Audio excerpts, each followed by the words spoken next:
What would you do if you had 30 cents right now? Probably nothing, right? If it were me, I'd just put it in the change part of my wallet without a second thought. But if it was the 1930s, the situation would be different. Throughout most of the Depression, Americans went assiduously, devotedly, almost compulsively to the movies. The movies offered a chance to escape the cold, the heat, and the loneliness. They brought strangers together, rubbing elbows in the dark of movie palaces and flea pits, sharing in the one social event available to everyone. Carlos Stevens, 1979.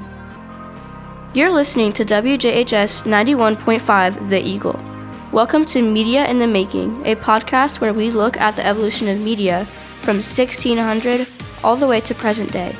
In this podcast series, we ask, how have different forms of media evolved and changed culture? Media in the Making, where media and culture are always changing. Now, let's take a step back in time.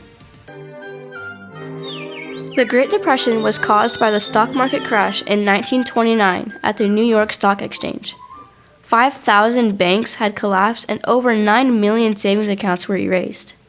The Depression lasted from 1929 to 1941, and by the peak of the Depression in 1933, almost 25% of America was unemployed, and even more of that were just making ends meet.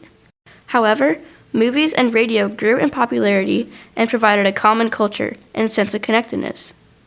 In the early 1930s, an American movie ticket would buy you a cartoon, a newsreel, a B-feature, and the main film, which amounted to something like 4 hours worth of entertainment. Film became the entertainment of choice very quickly for a big portion of Americans. 60 to 70 million people a week were going to the movies to escape their harsh reality for hours at a time, with the price of just 15 cents. As a bit more of a comparison, 15 cents in the 30s is worth $2.46 today.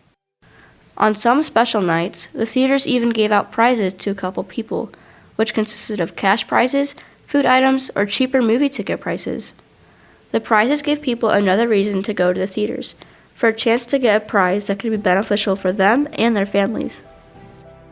Roosevelt said, during the Depression, when the spirit of the people is lower than at any other time, it is a splendid thing that for just 15 cents, an American can go to a movie and look at the smiling face of a baby and forget his troubles. As a result of the Depression, Hollywood entered what some call a golden age. Hollywood, unlike mostly everywhere else during the Great Depression, thrived while everything else was collapsing. Hollywood helped movie companies like Warner Brothers get their start. So in a way, the movies helped people while they were going through hardships, and the people also helped Hollywood enter its golden age. Movies helped people by giving them a way to forget about the way things were going in their lives, and it re-energized them. People were flocking to the movies to be able to get away from their real world for just a couple hours. In other words, the movies that were shown during these hard times provided an escape to everyone and their families by letting them have a glimpse into a life that was so different from theirs.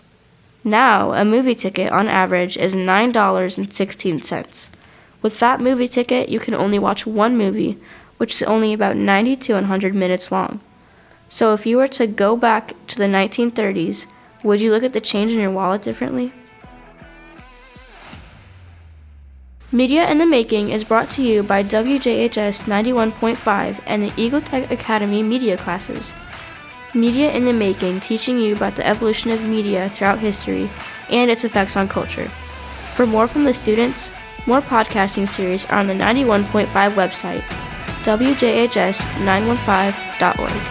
Thank you for joining us.